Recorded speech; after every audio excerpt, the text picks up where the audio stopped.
Find out how I installed this curly U-part unit with no leave out. So today I am going to be showing the Nadula wig that I got. So I'm gonna be doing a little bit of an unboxing and showing you guys how I spruce it up, how it comes. So this is how it looks in the packaging.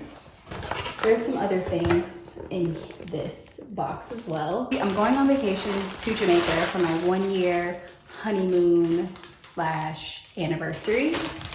And I really just wanted some color. It's gonna be hot, it's gonna be warm, and I didn't feel like dyeing it myself. So I was just like, can I find something that's already dyed to my liking? So anyway, it comes with this net. I'm gonna take it off. This is a V-part wig. This is how it looks straight off the packaging.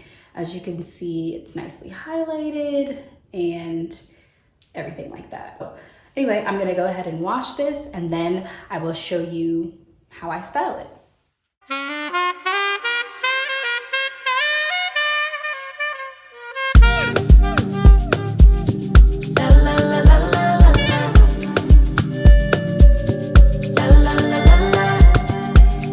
What could he do for me? I told him that my love is free, but can you match me? I can do it all for myself. Want you, but really don't need help. So can you match me? I like luxury. I like fancy things. The first thing I'm gonna do is I'm gonna cut these clips off. Now, this is just a personal preference thing. I really do not like the way the clips feel when I have it clipped on. It seems really tight. It seems like it's constantly pulling, like it's snagging. And I personally plan on sleeping in this wig and wearing it for about a week straight. So I think the clips are really for people who plan to take it off at night and just kind of have that versatility and not be locked into a style.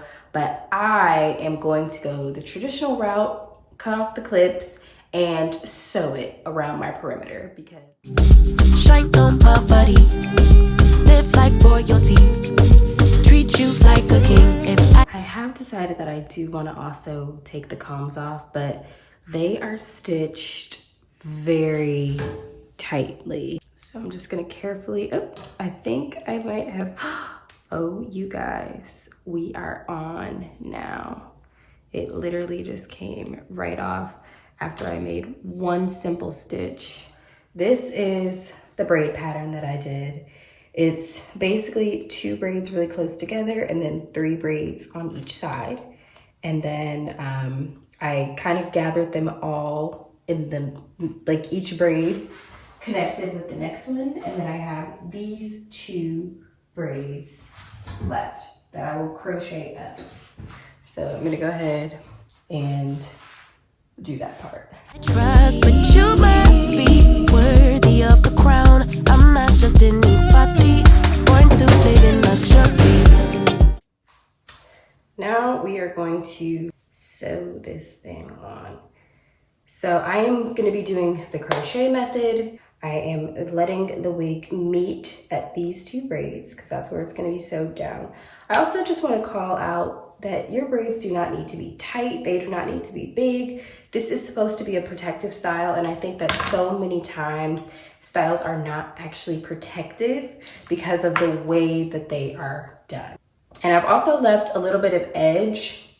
So like I didn't start the braid right at the beginning, as you can see, and I did that on purpose so that if ever anything is exposed, you don't see braid, you just see slicked back hair, and it just helps to create a more natural look. Also, because I've taken the clips off and the combs, it just makes the wig so much more comfortable. And then I probably wouldn't have done so many ringlets because it's definitely giving Goldilocks, and that's not the look that I'm going for. But this is really, you know, it's fixable. Everything, like I said, is really, really soft. And I can manipulate this however I would like.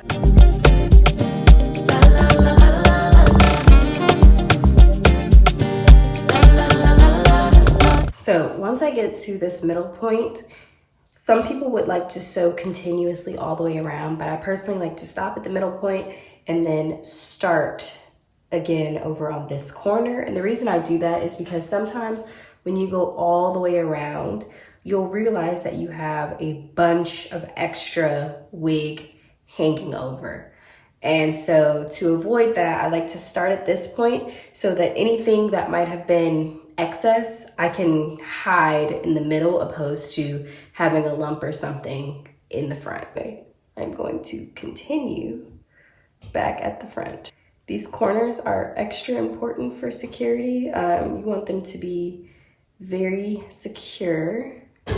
Because I've decided to sew this around, I should have done an anchor braid that actually goes around the perimeter of my head to make it just easier for me to have a base to sew on. This is still working. However, it would have been better if I would have braided it accordingly. I am again going to do the same method to where I sew around this side, stop in the middle, and then I'm going to start back on this side, start in the middle. Again, that just allows me to measure properly, and any bunching and any excess wig cap will all be gathered in the back opposed to on one of the sides. The next thing I'm going to do is the crochet method with these two braids, and that is when I am going to take hair from here, weave it through here.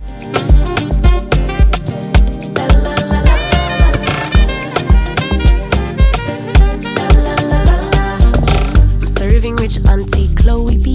I know my job is a blessing, but F you, take me.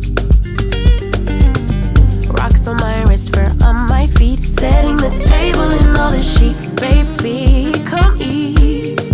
I like luxury, I like fancy things. Shine on my body, live like royalty. Treat you like a king if I trust, but you must be worthy of the crown. I'm not just anybody, born to live in luxury. This is the final result. This side I love, it's a little bit more fluffy. This side was looking real wild, so I just sprayed it down with a little bit of water and kind of like formed it so that once it dries and stuff, it'll look more like this side. I do think I maybe cut it a little bit too short in the front. I do kind of wish it was all like one length, but I'm not mad at it. This is the back of it.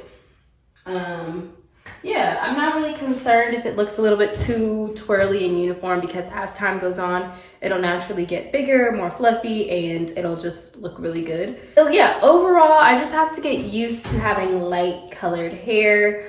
It's been a long time. Yeah, I'll insert some photos of the vacation so you can see me all dolled up with my makeup and my outfits. And yeah, you could just see how the hair does on a trip. And